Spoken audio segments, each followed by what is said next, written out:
Hello friends, welcome to my YouTube channel. Sarla Tai ने ईसा से kitchen का सिंक साफ़ करने को कहा, पर ईसा तैयार नहीं थी। उसने उसमें खाने को जूठा भर दिया था, पर ईसा को ही साफ़ करना पड़ा। ईसा को उल्टियाँ आ रही थी किचन को देख करके, पर उसने हिम्मत करके किसी तरह हाथ डालकर साफ़ किया और बाल्टी में ले जाकर के कचरे को नाली में डाला। वह बहुत रो रही थी। इतने में सरला के देवर जी यानी ईशा के ससुर जी वहाँ आ जाते हैं और कहते हैं, ये क्या हो रहा है। सरला डर जाती है और बैठ जाती है। उसके बाबूजी सवाल करते हैं कि भाभी, ये कोई बात नहीं होती है।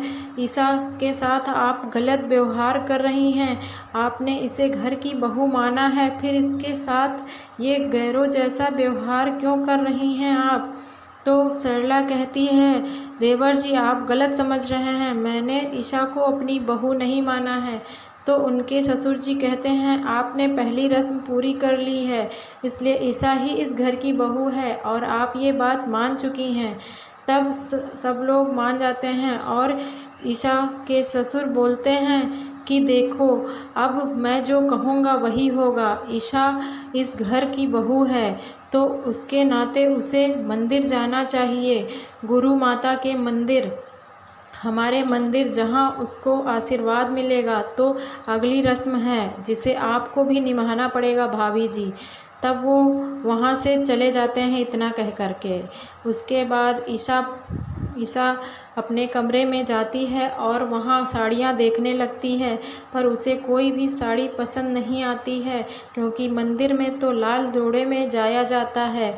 इधर जब सूरज आता है तो ईशा उससे कहती है कि सूरज जी आप आ गए, मैं बहुत परेशान हो गई हूँ, अब मुझे कुछ समझ में नहीं आ रहा है।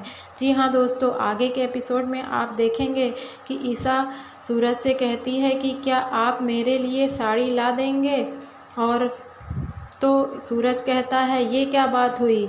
तो कहा, मैं तो फिर कैसे जाऊंगी मंदिर रस्म को पूरी करने के लिए, क्योंकि रस्म होती है। मैं इस घर की बहू हूँ और बाबूजी का आदेश है। तो सूरज कहता है, ठीक है, मैं ले आऊँगा साड़ी। तो कहते हैं, साड़ी के साथ मुझे सेट भी चाहिए। सेट क्या होता है, सूरज बोलता है।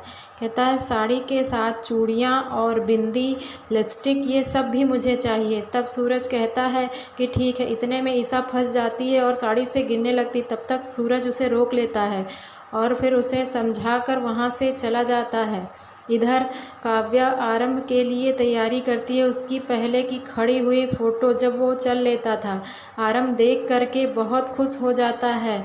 और इधर सूरज के पिताजी सारा का सारा सामान ले आते हैं जो ईशा की गोद में डालना होता है। तो वो कहते हैं कि भाभी आप बताइए कि ये सारा रस्म पूरी करनी है, ये कैसे किया जाएगा, आप, मुझे कुछ समझ में नहीं आता।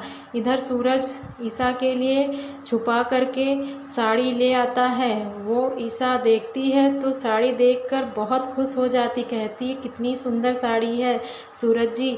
और साथ में चूड़ियाँ भी देख कर कहती, इतनी सुंदर चूड़ी, आपने तो मेरे लिए बहुत अच्छा किया है। इधर सुबह हो जाती है और सूरज उसे मंदिर लेकर के जाता है और मंदिर में फेरे लगाता है। फेरे पूरे होने के बाद पंडित जी उसे आशीर्वाद देते हैं। इतने में एक गुंडा वहां आता है और सूरज से कहता है, क्या छमियां पटाई है तूने, मैं तो देख के हैरान हूँ। सूरज ईशा के बारे में कुछ गलत सुन नहीं सकता था, क्योंकि उसे अब ईशा से प्यार हो गया है, पर सूरज को अभी इस बारे में एहसास नहीं हुआ है। वह उस गुंडे के पास आता है और उसकी खूब पिटाई करने लगता है। इतने में और गुंडे आ जाते हैं। सूरज उनसे मारपीट करने लगता है। सूरज गुंडों को मारता है, जिसमें उसे चोट भी आती है। तब तक ईशा दौड़ कर वहाँ आती है और कहती है, सूरज जी रुक जाइए। और गुंडे भाग तो जाते हैं वहाँ से, पर कहते हैं, मैं तुम्हें छोड़ूंगा नहीं सूरज, तुमने हमारे ऊपर हाथ उठाया है, इतनी सुंदर छमियां पटाई है, अगर मैंने कुछ कह दिया तो तुम्हें बुरा लग गया। अब मैं जा तो रहे हैं हम अभी, पर तुम्हें छोड़ेंगे नहीं। यह सब सुन ईसा बहुत ज़्यादा परेशान हो जाती है। वह सोचती है कहीं मेरी वजह से सूरज जी को ये गुंडे फिर से ना मारें और उनकी जान पे ना बनाए। तो वह सूरज जी से वादा लेती है, कहती है सूरज जी वादा करिए, मैं आपके पास से चली जाऊंगी, पर आप कभी किसी से लड़ाई झगड़ा नहीं करोगे, आप गुंडापन छोड़ दोगे। तो सूरज कहता है ईसा जी आप घर चली जाइए, ठीक है, मैं आपसे कुछ भी नहीं करूँगा। पर ईसा का मन इधर परेशान भी है सूरज के लिए, वह जाना तो नहीं चाहती है। तो दोस्तों आगे के एपिसोड में आप देखेंगे कि ईसा सूरज को छोड़कर जाएंगे नहीं, बस उसकी आदतों को छुड़ाने के लिए उसने ऐसा बोला है। दोस्तों अगर वीडियो अच्छी लगी हो तो चैनल को सब्सक्राइब करें और बेल आइकन भी प्रेस करें ताकि आने वाली हर एक वीडियो का नोटिफिकेशन आपको मिलता रहे। तो दोस्तों चैनल पर बने रहें ताकि आपको आगे का अपडेट मिलता रहे।